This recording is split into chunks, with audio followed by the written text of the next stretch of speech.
Kaixo, ongetorria, gu badakigu prismaren volumena kalkulatzeko formula hau dela. Eta piramidearentzat beste hau, herena. Zer gertatzen da bi gorputz geometriko hauekin? Zilindroarentzat erabiltzea goikoa. Eta konoarentzat bekoa erabili barralda. Horrelako 3 sartuko aldira hemen, goazen proba egitea. Esperientzi txiki bat egingo dugu, leheno bezala. Orduan, beteko dut hau, likidoz. Eta joango naiz horrean betetzen. Ea, 3 sartzen diren.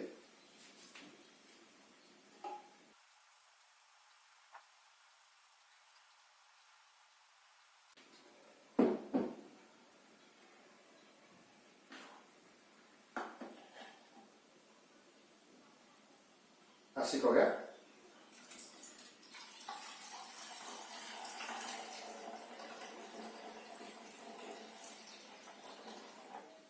Bat.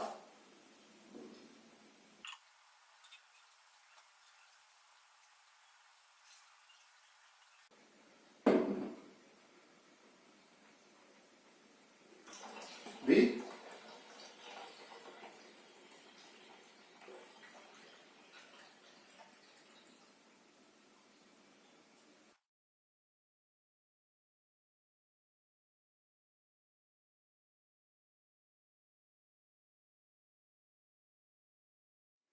Eta 3.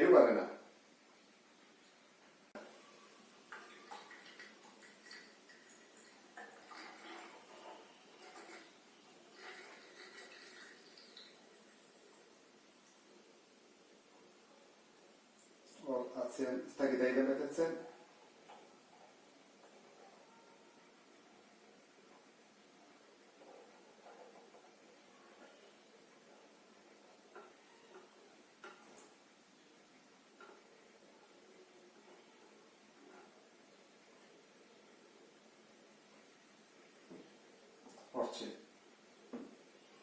Hortxe.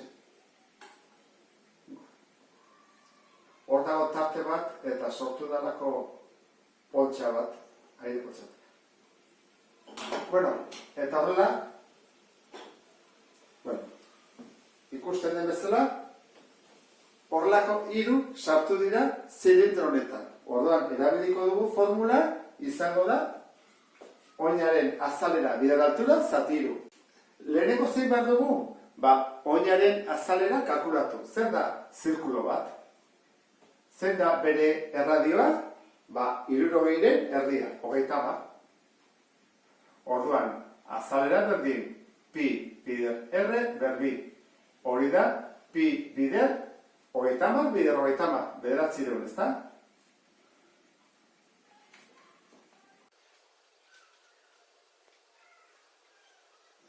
Biblia 800 da, 27,43 zentimetro karratu. Eta orain, volumenarentzako egingo dugu. Azalera aurkitu dugun hau, bider altura ez da 50, hori sortzailea da, 40 da. Horran jarriko dugu, 40 zati 3. Orduan, 40 zati 3. Eta atantzen zaigu, 37.689,1 zentimetro kubiko. Zentimetro kubikoak pasatuko ditugu dezimetro kubikotara. 1, 2, 3. Orduan, gelditzen zaigu horrela. Dezimetro kubiko. Eta horrela kalkulatzen dira volumenak. Beste bat arte, agur!